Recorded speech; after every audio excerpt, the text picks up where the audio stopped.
ठंड से कांपते हुए और पूरी तरह थके हुए पॉल जेन से पूछता है कि क्या उसके पास अभी भी वो गोलियां हैं, वही गोलियां जो अगर हालात बहुत ज्यादा बुरे हो जाएं तो उनके दर्द को खत्म कर सकती है। जेन के पास वो गोलियां अब भी है, लेकिन अब उसके अंदर कुछ बदल चुका है। जो कुछ भी उन्होंने अब तक झेला है, उसके बाद वो अब आसान रास्ता नहीं चुनना चाहती।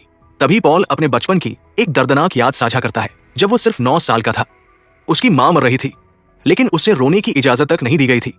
इस घटना ने उसे सालों तक अंदर से गुस्से और उलझन में रखा। अब दर्द में लेटा हुआ पॉल उम्मीद खोने लगता है। उसे लगता है कि क्रैश साइट छोड़ना एक बहुत बड़ी गलती थी, क्योंकि रेस्क्यू टीम शायद मलबे के आसपास ही ढूंढेगी, ना कि इस पहाड़ की गहराई में छुपी किसी गुफा में। लेकिन जेन हार मानने को तैयार नहीं है। वो उसकी आंखों में देखते हुए कहती है, वे जिंदा रहेंगे और यहां से निकलने का रास्ता जरूर ढूंढेंगे। उसका आत्मविश्वास और हिम्मत धीरे धीरे पॉल के अंदर भी उम्मीद वापस लाने लगती है। उसकी ताकत से प्रेरित होकर पॉल भी फिर से लड़ने का हौसला जुटाता है और फिर उस भावुक पल में दोनों एक दूसरे को गले लगाते हैं। अब उन्हें एहसास हो चुका है कि वे एक दूसरे के बिना शायद जिंदा नहीं रह सकते।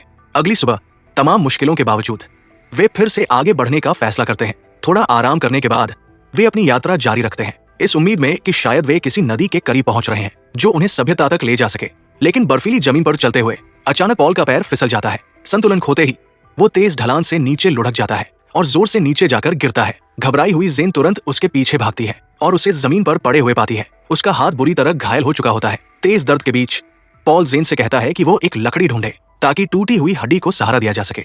जेन तुरंत उसकी बात मानती है और जल्दी से एक डंडी ढूंढ लाती है। पॉल दर्द से चिल्ला रहा होता है, लेकिन जेन हिम्मत नहीं हारती। वो उसकी जैकेट का एक हिस्सा फाड़ती है और उस डंडी की मदद से उसके हाथ को कसकर बांध देती है ताकि वो हिल न सके। उसके दर्द को थोड़ा कम करने के लिए जेन उसे कुछ नींद की गोलियां देती है ताकि वो आराम कर सके। उस रात वे फिर से रुकते हैं, थोड़ा आराम करने और ताकत जुटाने के लिए। जेन पॉल को दिलासा देती है, कहती है कि वे इस डरावने हालात से बाहर निकल जाएंगे।